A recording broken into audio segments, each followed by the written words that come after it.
नहीं आएगा? नहीं, हम नहीं आएंगे। बहुत दुष्ट था, हम नहीं आएंगे। यहाँ पर ग्वाल कहें जैसी गजराज कमल के फूल को उठा करके फेंक देता है, वैसे ही इस बालक ने एक हाथ से गिरिराज पर्वत को खेल खेल में 7 दिन तक उठाए रखा। यह साधारण मनुष्य की बस का नहीं। और क्या कहा जाए कि जब यह नन्हा सा बच्चा था उस समय बड़ी भयंकर पूतना नाम की राक्षसी आई और इसने आंख बंद करके उसके स्तन तो दिया ही, साथ में उसके प्राणों को भी दिया। जिस समय यह केवल 3 वर्ष का और 3 महीने के थे, एक छकड़े के नीचे यशोदा माता इनको पलने पर सुला दिया था। उस समय रोते रोते इन्होंने अपने एक पांव को ऐसा उछाला कि ठोकर से बड़ा भारी छकड़ा भी उलट करके गिरी पड़ा। जब यह 1 वर्ष के थे तब दैत्यदंड रूप में चढ़ावत नामक राक्षस आता है, इनको आकाश में उड़ा ले गया। लेकिन आप सब जानते हो कि चढ़ावत दैत्य को गला घोट करके भगवान ने मारा। उस दिन के बाद तो सभी जानते हैं कि माखन चोरी करने पर यशोदा रानी ने जब इनको उखल से बांध दिया था, तो कथा सुना होगा, जाना होगा। तो यह घुटनों के बल बकैया खींचते दोनों विशाल अर्जुन के वृक्षों के बीच में निकल गए और उन वृक्षों को उखाड़ डाला। जब यह ग्वाल राम जी के साथ बछड़ों को चराने के लिए जंगल में गए थे, इनको मार डालने के लिए एक अश्वासुर नाम का एक तो बकासुर आया, जो कि बगुले के रूप में आकर के इनको मारने की कोशिश किया। इन्होंने उसके पहले तो उसके अंदर प्रवेश कर गए थे, बाद में शरीर को इतना बढ़ाते हैं उसको गलना पड़ा और उसकी दोनों चोटों को ऊपर नीचे खींचकर एक ऊपर निचले पर पैर रख करके दूसरे चोट को उन्होंने चोट को फाड़ डाला। इस प्रकार से एक दैत्य के रूप में, बछड़े के रूप में आया वत्सासुर और उस दैत्य को भी खेल खेल में मार डाला। उसे तो कहते कि पेड़ों पर पटक करके मारा। बलराम जी के साथ मिलकर के गधे के रूप में रहने वाले धेनुकासुर का अंत करके और उसको साथियों को हर करके दाल बन के सभी वृक्षों के फलों को सभी के लिए उपयोगी बनाया। और क्या प्रलम्बं घातत्यजोहं बलेन बलशालिना अमोचित प्रियपशून् गोपाश्चारणविहतः आशीर्षत महात्मा माहीन्द्रं दमित्वा विमलं हृदा प्रशयो दाशजगनां चक्रे असौ निर्णे शोभितः। तस्य च जनानुरागो अस्मिन् सर्वेषां मनोव्रजोषां नन्दते तनेयस्मासु तस्या यो उत्तिकः क्व सप्ताहयानो बालः क्व महाद्विधारणं ततो नो जायते शङ्कातनास्तवात्मनि। बलराम जी के द्वारा उस प्रलंबासुर बलवान प्रलंबासुर को मार डाला और गाव से और गौरवों की रक्षा की। जमुना जी के जल में रहने वाला कालियानाग कितना विषैला था, परंतु उसके भी मान को वर्णन करके जमुना जी के जल को निर्मल कर दिया, क्योंकि उसको रवरथ देव ने भेज दिया। हे नंद जी, हम देखते हैं कि तुम्हारे इस सावले बालक पर हम पर स्वाभाविक स्नेह है, और आप बता सकते हैं क्या कारण है? हम लोग भी बहुत प्रेम करते हैं। कहीं यह 7 वर्ष का नन्हा सा बालक और कहाँ इतने बड़े के रात को 7 दिन को उठाए रखा, इससे तुम्हारे पुत्र के बारे में बड़ी शंका होती है। तब नंद बाबा क्या कहते हैं, इसको सीखा। श्रेयतां मे वचो वा वेदो संकाम ज पूर्वके एवं कुमारं उद्दिश्य गर्भो मे जदुवाचः। बरास्त्र किलाशासन गृहतो ऋतुकुंतनुः शुक्लो तस्यतापीत इदानीं केशतां रागिणं वसुदेवस्य परिचितजातस्य आत्मजः वासुदेव इति श्रीमान् परिज्ञा सम्प्रचक्षति बहूनि सन्तनामानि रूपाणि च सुदर्शते गुणकर्मानुरूपाणि गानं वीदम् एष वास्तेय आदाशज गोकुलनन्दनः अनेन सर्वदुर्वाणि यूयमध्यस्य इष्यतः पुराणे निवृजपते साधो भस्मपीडिता आराधके लक्ष्मणा जयगोदस्य गुणशरीरिका।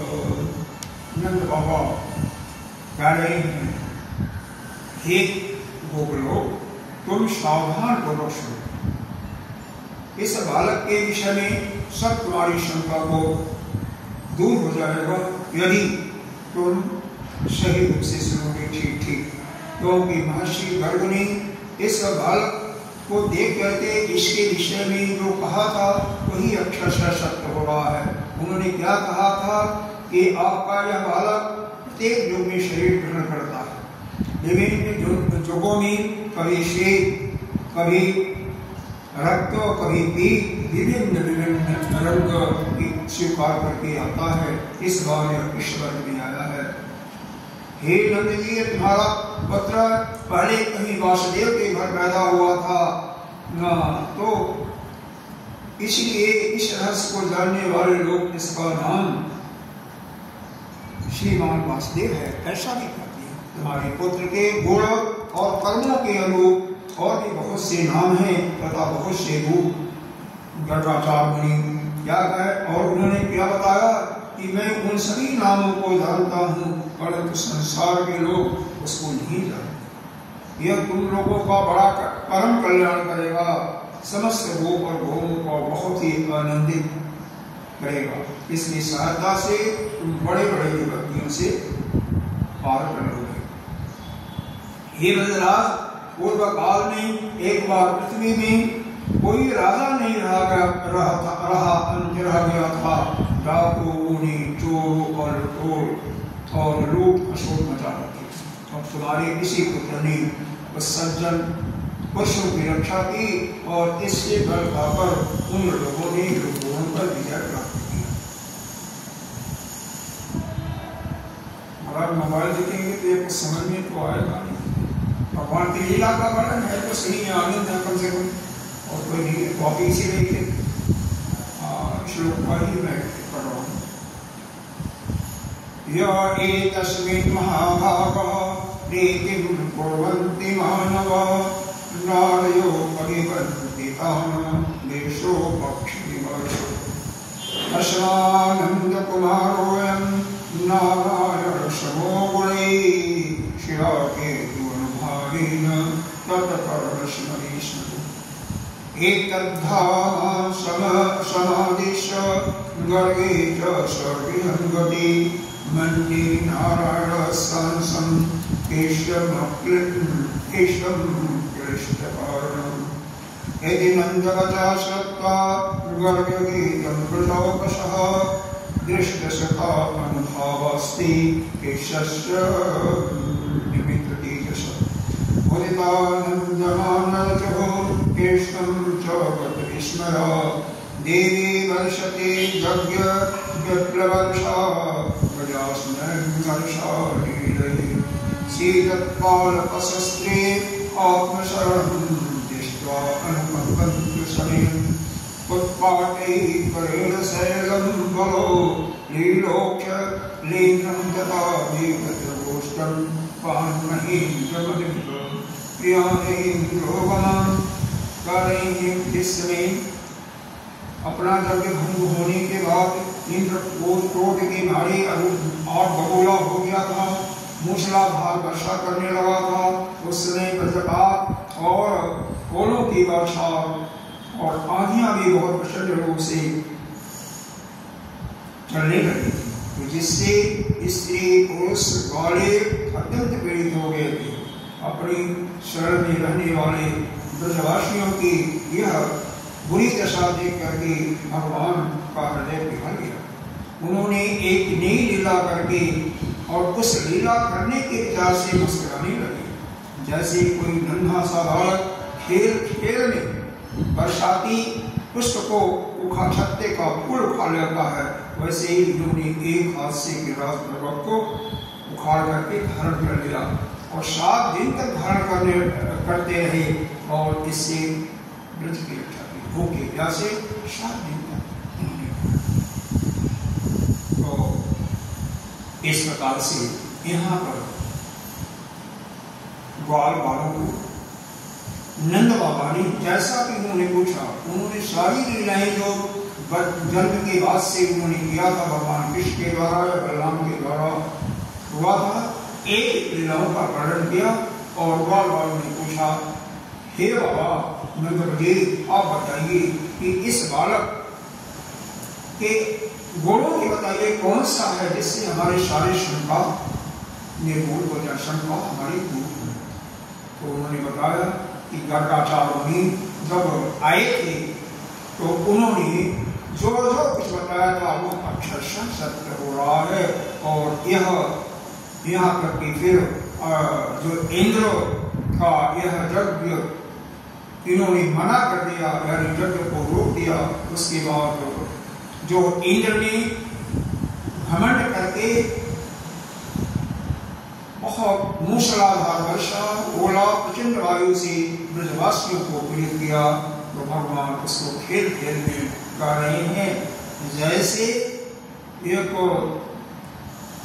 बरसाती वो होता है, क्या बोलता, छत्ता, उसका पुष्प उखाड़ करके फेंक देता, वैसे ही देखते देखते खेल खेल में उन्होंने गिरिराज को एक धारण कर लिया और 7 दिन तक भूखे प्यासे सोते रहे। तो यह बहुत ही अलौकिक है। यह हम सभी ब्रजवासियों को आनंदित करेगा, ऐसा ही इसके बारे में नंद बाबा गर्ग मुनि और आगे जो इंद्र के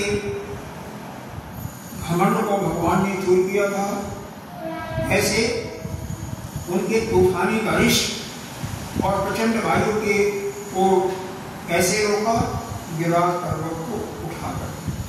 उससे उनका सारा अहम टूट जाता है, अभिमान टूट जाता है और वह आकर के भगवान को अभिषेक करते हैं। उन्हीं लीलाओं का वर्णन यहाँ पर किया गया है, कैसे आते हैं, कैसे अभिषेक करते हैं। तो इसलिए शुकदेव जी यहाँ पर संगति देते हैं।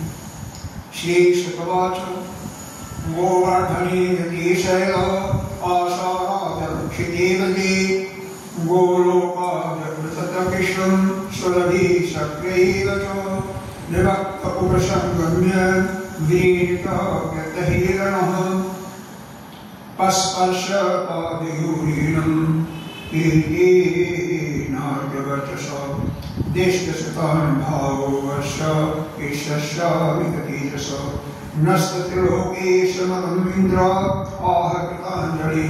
हे परीक्षित, जब भगवान केशव गिरिराज पर्वत को गोवर्धन को धारण करके मूसलाधार वर्षा से ब्रजवासियों की रक्षा किया, तब उनके पास गोलोक से कामधेनु बधाई देने के लिए और स्वर्ग से देवराज इंद्र क्षमा मांगने के लिए।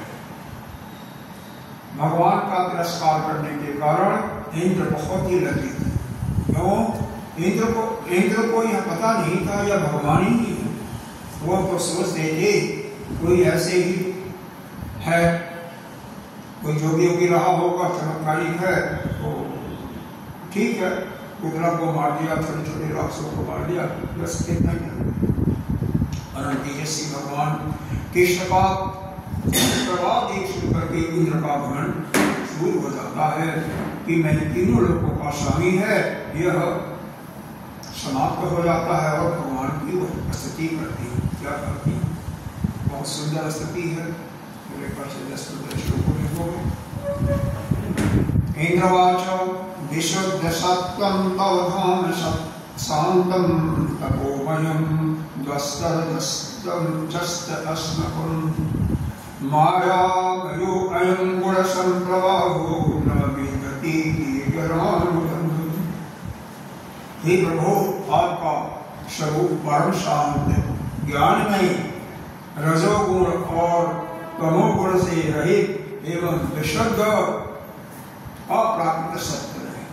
यह गुणों के प्रभाव से प्रतीत होने वाला प्रपंच जो है केवल माया के रूप में है, माया है। आपका स्वरूप न जानने के कारण ही आप में इसकी प्रतीति होती है, नहीं तो आप इन तीनों गुणों से अलग हैं। जब आगे क्या कहते हैं कि कुतो नु तद्धेकव ईश तत्कृता लोभादयो जो बुधलिंगभावा तथापि जन्मं भगवान् विवर्ति धर्मस्योक्तये फलभेदः। पिता गुणोस्तं जगतामधीशो विभक्त्यकालुपातदण्डः। पिताय स्वेच्छातनभिः समीयसे मानं विभञ्जगदीशमानिनाम्। जब आपका संबंध हो अज्ञान और उसके कारण प्रतीत वाले देह से, यह देह हम इसमें निवास करते हैं कैसे, जैसे एक नगर है, उसमें हम लोग मान लीजिए रहते, मान लीजिए बॉम्बे के इस नाम क्या चर्चगेट के नाम से, यहाँ पर इस नगरी में हम रह रहे हैं। तो नगर में क्या हो रहा है उससे हमारा कोई प्रयोजन नहीं है। उसी प्रकार से यह जो शरीर है और यह हमारा अंतःकरण मन बुद्धि चित्त अहंकार है, जो कुछ पर हम शरीर में रह रहे हैं, यह शरीर के द्वारा या मन बुद्धि के द्वारा जो कर्म हो रहे हैं उससे हमारा कोई सरोकार नहीं है। हम तो इस शरीर से अलग है, मन बुद्धि से अलग है। जो इसको ठीक ठीक जान लेता है कि हम तो इस शरीर में, यह हमारे लिए एक लोक है, एक नगर है। आया है ना गीता जी में, न द्वारे पुरे देहि न पुरे न कारिं। इसके पहले वाले लाइन क्या है?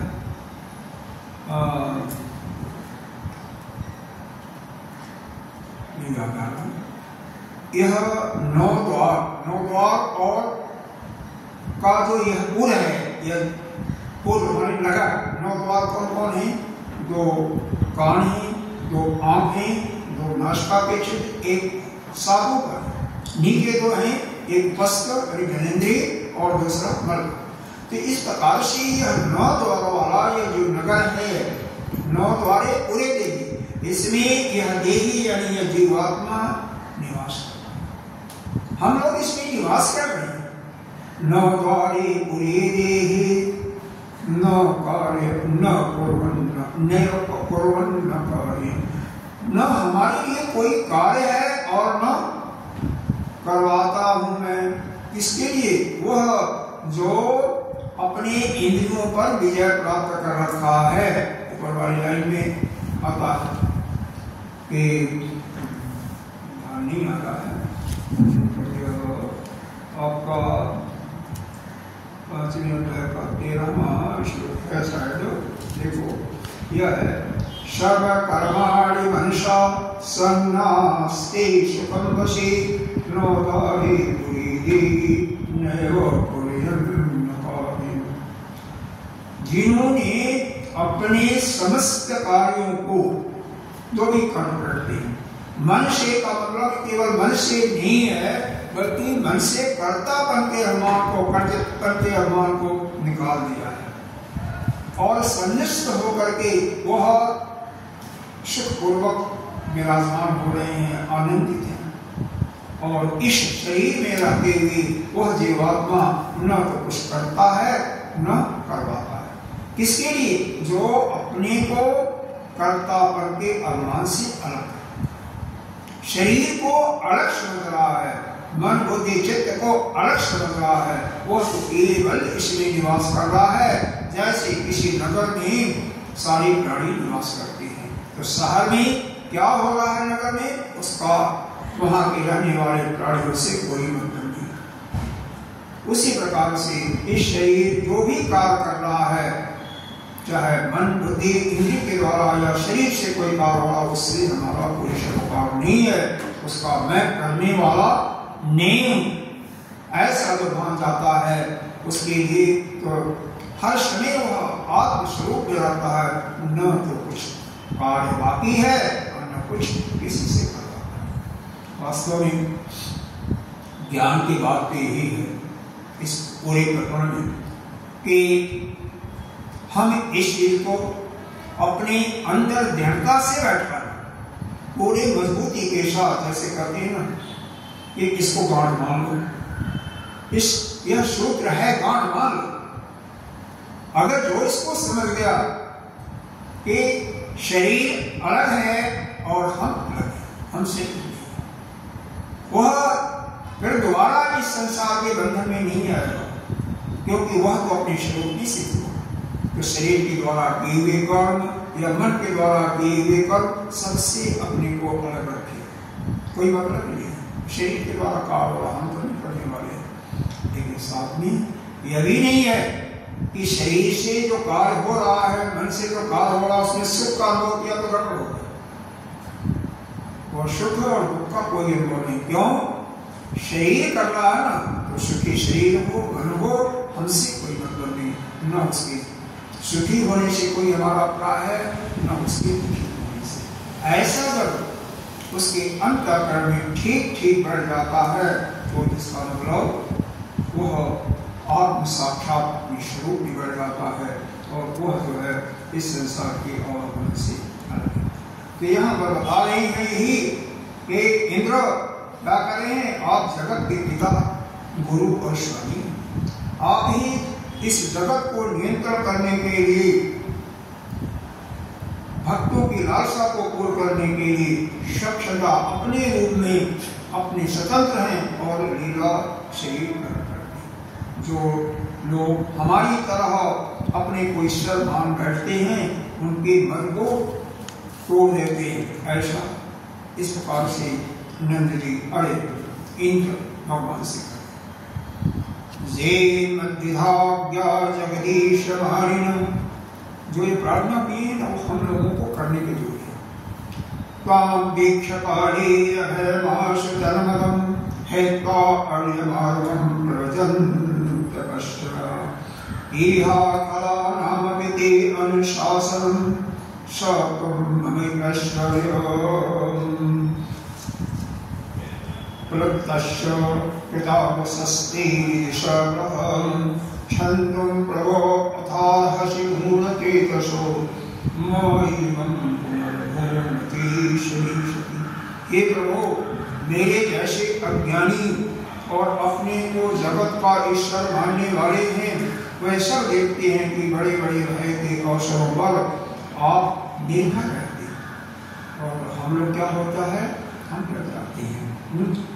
तब वो अपना घमंड छोड़ देते हैं और गर्व रहित होकर के संत पुरुषों के द्वारा जो बताया गया मार्ग है भक्ति का मार्ग, उसी का आश्रय लेकर के आपका ये प्रभु एक जो भी कोई चेष्टा करता है, कोई भी कर्म करता है, उसके लिए आपने दंड का प्रोविजन किया हुआ। ये परमेश्वर आप कृपा करके मेरे जैसे मूर्ख अपराधी का यह अपराध, मैंने अज्ञान जो कुछ किया उसको, और साथ में दंड भी दे, जिससे और कोई भी इस प्रकार के अपराध तव अवतारो अयम धोक्षजेह चमोपति नाम भवाय देवो भवाय जस्म चरणानुवर्तिनम्। हे परमात्मा, आपका अवतार इसीलिए हुआ है कि जो असुर सेनापति केवल अपना पेट पालने में ही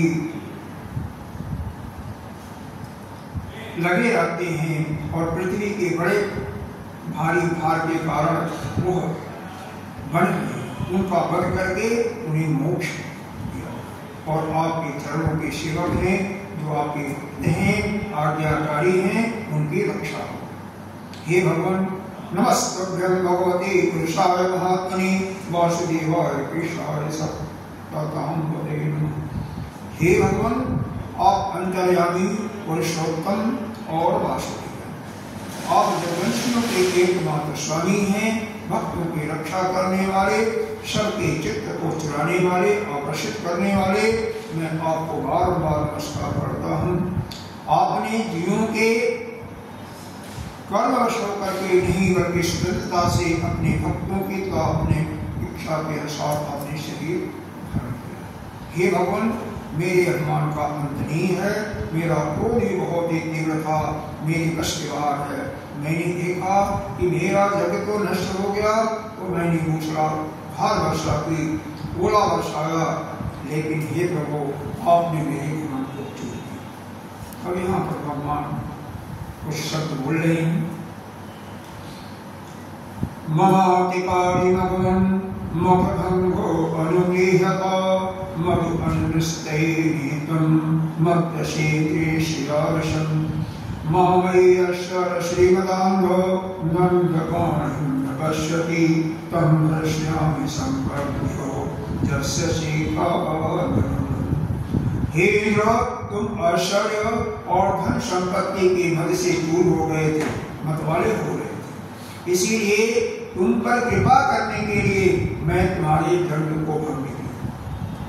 मैंने यज्ञ का भंग इसलिए नहीं किया कि तुम्हें उसका हिस्सा न मिले, केवल तुम्हारे पर कृपा करने के उद्देश्य से मैंने तुम्हारे यज्ञ को भंग किया। अब तुम्हें मेरा नित्य और निरंतर स्मरण करना चाहिए। जो ऐश्वर्य और धन संपत्ति के मद से यानी घमंड से अंधा हो जाता है, वह यह नहीं देखता कि काल रूप परमेश्वर जो है वो हाथ में दंड लेकर के उसके सिर पर सवार है। मैं हमेशा सबके सिर पर सवार है। जब रात इसी लगे भगवान ही शरीर रूपों में अलग अलग।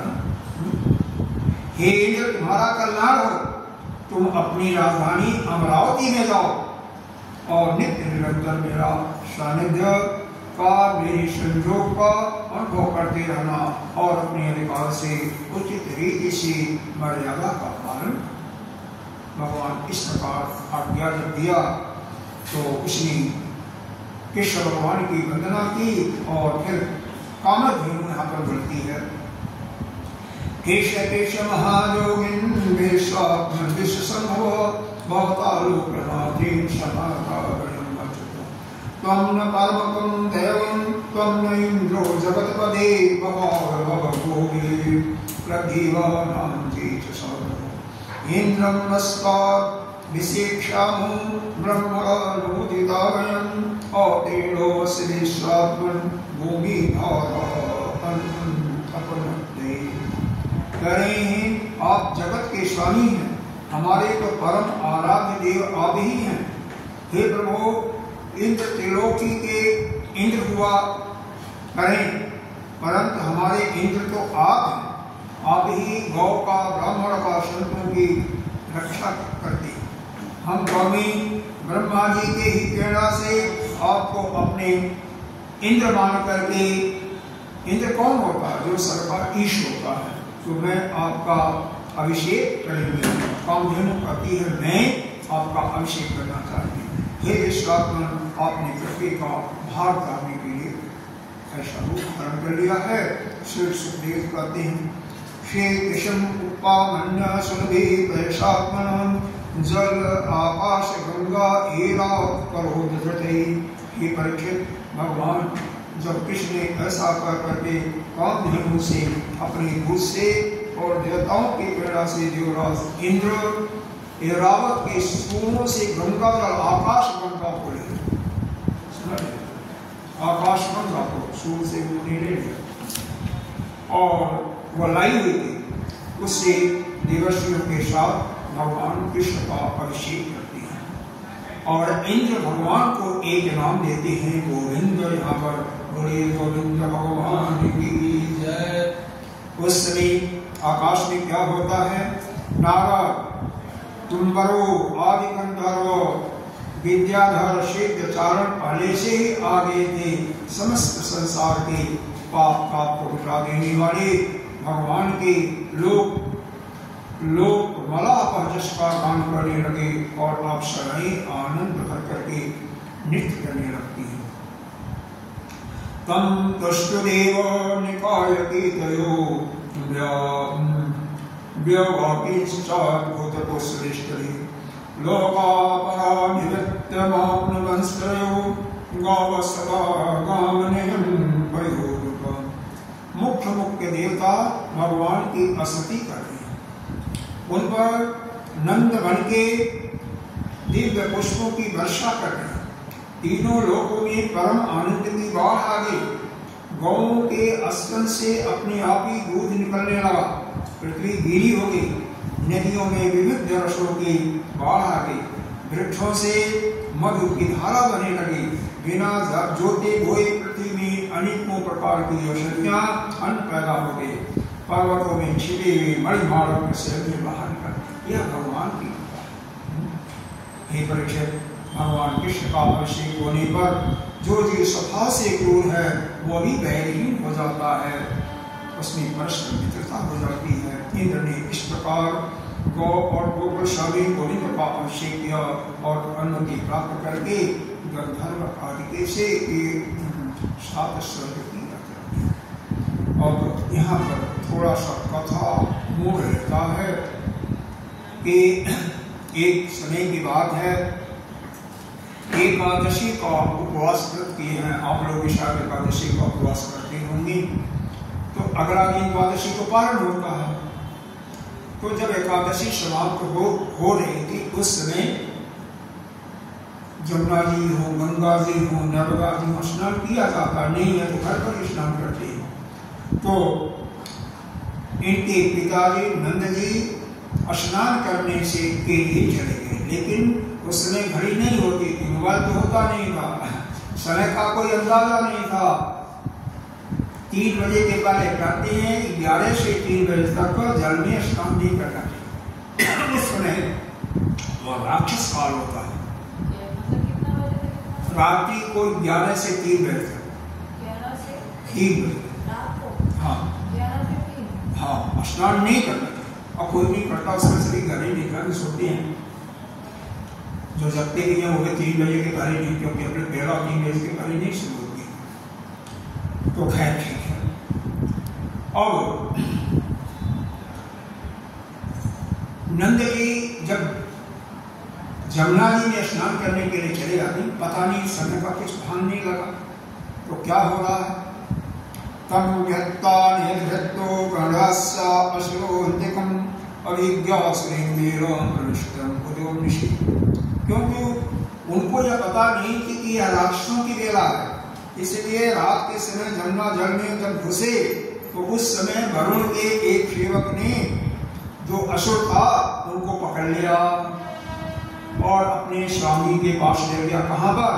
वरुण लोक को ले गया। प्राप्तं दीक्षसेकेशं लोकपाल शकर्या महत्ता भोजित्वाय दर्शन महोत्सव। जब लोकपाल वरुण ने देखा कि समस्त जगत के अतीन्द्रिय और बाह्य इंद्रियों के भगवान कृष्ण उनके यहाँ जब वो ले गए, चारों तरफ हाहाकार मच गया कि नंद कहाँ गए, नंद बाबा कहाँ गए, कहाँ गए, कहाँ गए। चारों तरफ जब खोज पड़ा तो फिर भगवान तो बिना कहे हुए किसी से कोई काम करते नहीं है। कैसे इनके माँ ने कहा, कन्हई देखो तो सही हमारे बाबा कहाँ गए। तो फिर वह जा करके नदी में कूदते हैं और सीधे वरुण लोक में जाते हैं। वहाँ इनको देख करके इनकी बहुत विधि विधान के साथ वरुण जी की पूजा करते हैं और बहुत ही मग्न हो जाते हैं, खुश हो जाते हैं कि भगवान के दर्शन से उनका रोम रोम आनंद से खिल उठता है और भगवान से निवेदन करते हैं, हे प्रभु मेरे को आज्ञा दो। क्या कहते हैं?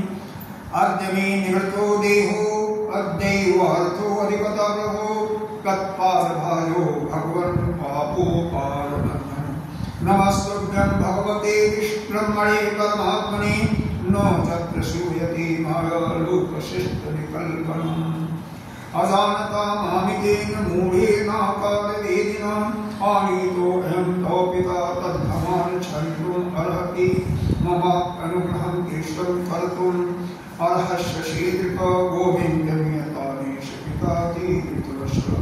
प्रभु, आज मेरा शरीर धारण करना सफल हुआ। क्यों? आज मुझे संपूर्ण प्रसाद प्राप्त हो गया। आज मुझे आपके चरणों की सेवा का अवसर मिला। पीछे से नंद बाबा देख रहे हैं, इसकी पूजा कर रहे हैं। हमारे कन्हैया की बहुत खुश हो रहे होंगे अंदर का। भगवान कहते हैं और फिर बड़े अपने नमस्कार इत्यादि कर लेते हैं। तो उधर कहते हैं भाई हमारे पिताजी यहाँ पर आपके सेवक लोग बुलाए हैं और उन्हें अपने तुरंत लाते हाजिर करते हैं। शुभ बात है। एवं प्रासिद प्रसादितः केशो भगवान ईश्वर ईश्वर आरागात स्वपितरं बंधुनां सावनं। हे भगवान कृष्ण ब्रह्मा आदि ईश्वरों के भी ईश्वर हैं, सभी के ईश्वर हैं। न कि हम मृतलोक में रहने वाले प्राणी होते हैं, सभी देवताओं के ब्रह्मा आदि की, ब्रह्मा के पिता थे ही। लोकपाल वरुण ने इस प्रकार से स्तुति करके प्रश्न किया और अपने पिता नंद जी को लेकर के वह ब्रज में आती है। सभी भाई बहनों के सहित आनंद का उत्सव मचता है। नंद बाबा ने वरुण लोक में वहाँ के जो लोकपाल थे उनका ऐश्वर्य सुख संपत्ति को देखा और ये भी देखा कि वहाँ के निवासी उनके पुत्र कृष्ण के चरणों में झुक झुक करके प्रणाम कर रहे हैं। बहुत आश्चर्य होता है। उन्होंने ब्रज में आकर के अपने सभी भाई बंधुओं से इस प्रकार को सुना। एक तो शुक्रियो राजन मत्वा गोपास्तईश्वरम अभिन स्वगतिं शिक्षा अमुपाभास्तईश्वर। भगवान के प्रेमी को भी सुन करके ऐसा समझने लगे कि यह तो स्वयं भगवान है। तब उन्होंने मन ही मन बड़ी उत्सुकता से विचार किया कि क्या अभी कभी जगदीश्वर भगवान कृष्ण हम लोगों को भी अपना माया एक स्वधाम दिखाएंगे। भगवान ने कहा दिखा जनो हे लोकहि तस्मिन् विद्या काम करवि उच्चवासु कृष्ण वेद स्वांगतिम् इति संचित्य भगवान महाकाल को है दर्शयामास लोकं सर्वभूतानां। इस संसार में जीव अज्ञान बस शरीर में आत्मबुद्धि करके, वही जो पहले बताया था, शरीर ही में यही अज्ञानता है। भांति भांति की कामना और उनकी पूर्ति के लिए नाना प्रकार के कर्म हम शरीर से कर्म क्यों करते हैं? इसीलिए हम जानते हैं हमारे मन में पक्का है शरीर ही मैं हूं, जबकि हम वास्तव में शरीर नहीं है। अरे मन बुद्धि चित्त अहंकार भी नहीं है और इसी को जाना ही अपने स्वरूप में स्थिति। लेकिन हम यही मानते हैं कि शरीर द्वारा जो कर्म होते हैं हमने किया। अरे आप कौन करने वाले हो? गीता जी के तीसरे अध्याय का इसी श्लोक को याद करना चाहते हैं। प्रकृति क्रियमाणानि गुणैः कर्माणि सर्वशः अहंकार विमूढात्मा कर्ता अहम् एव मन्ये। प्रकृति ही अपने गुणों के आधार पर सभी कर्मों को करती रहती है। आप करने वाले नहीं हो। जो मूढ़ी है, मूढ़ है, हम लोगों जैसे मूर्ख है, अहंकारी है, वही अपने को करता है। फिर भगवान ने कहा तत्तरित महाबाहो गुण कर्म विभागयो। तत्तरित महाबाहो गुण कर्म विभागयो। गुणा गुणेषु वर्तन्ते इति मत्वा न सज्जन्ते। कि गुण अपने आपस में ही मिल करके सारा सृष्टि का कार्य कर रहे हैं। हे अर्जुन, तत्त्वविद महाभाव, तत्त्वविद मतलब तत्व को जानने वाले महाभाव विशाल जिसकी भुजाएं घुटनों तक आती हैं उसको महाभाव कहा जाता है। बहुत बड़ा परम शक्तिशाली होता है, विद्वान होता है, धनिक होता है। तत्त्वविद महाभाव यह गुण कर्म आपस में ही गुणा गुणेश करते, गुण आपस में वर्तन करके सारा काम करते हैं। ऐसा जो जानता है कभी किसी चीज से आसक्त नहीं, शरीर से भी आसक्त नहीं होना चाहिए। मन बुद्धि चित्त से आसक्त नहीं होना चाहिए। जो इनके द्वारा कर्म हो रहे हैं होने को, उसमें आप अपने द्वारा किया हुआ कर्म मत मानो। जैसे अक्रूर को भगवान ने जमुना जी में अपना स्वरूप दिखाया था, वैसे ही यहाँ पर सारे भूतों को भी अपना स्वरूप दिखाते हैं, अपने परम धाम को दिखाते हैं। और सभी भूतों को माया के अंधकार से अतीत अपना परम धाम दिखा करके उनको साक्षात करवाते हैं, जिसका स्वरूप सत्य ज्ञान अनंत सनातन ज्योति स्वरूप है। समाधिष्ट जो गुणातीत पुरुष है, जिसे गिर पाते हैं, उसको भगवान ने अपने ये शाखाओं को दिखाया कि वो भगवान क्या है। तत्व आत्मबोध में ऐसा लिखा हुआ है, बहुत सुंदर से लिखा हुआ, सुनने का भाव है, सुने आगे चल रहा हूँ, फिर भी थोड़ा सा क्या लिखा हुआ। निर्गुणो निष्क्रियो, निर्गुणो निष्क्रियो, निर्गुणो निष्क्रियो नित्यो निर्विकल्पो निरंजनः निर्विकारो निराकारः निर्मुक्तस्य निर्मलः। भगवान का कोई रूप नहीं है, कोई आकार नहीं है, कोई गुण नहीं है, कोई हाथ पैर भी नहीं है, कोई अगर नहीं, कुछ करते भी नहीं, ये भी सारा काम भगवान है। आइए अब भगवान, सभी लोग भगवान के पराक्रम को देख करके उनकी स्तुति करते हैं और सबके सब परम विस्मित हो जाते हैं, आश्चर्य जाते हैं। अब कल से रासलीला का आरंभ होगा। वो इस ब्रज में भगवान श्री गोपियों के साथ रासलीला करेंगे, उसका हम कल उस पर विचार करेंगे। ओम पूर्णमदः पूर्णमिदं पूर्णात् पूर्णमुदच्यते पूर्णस्य पूर्णमादाय पूर्णमेवावशिष्यते। ओम शांति शांति शांति।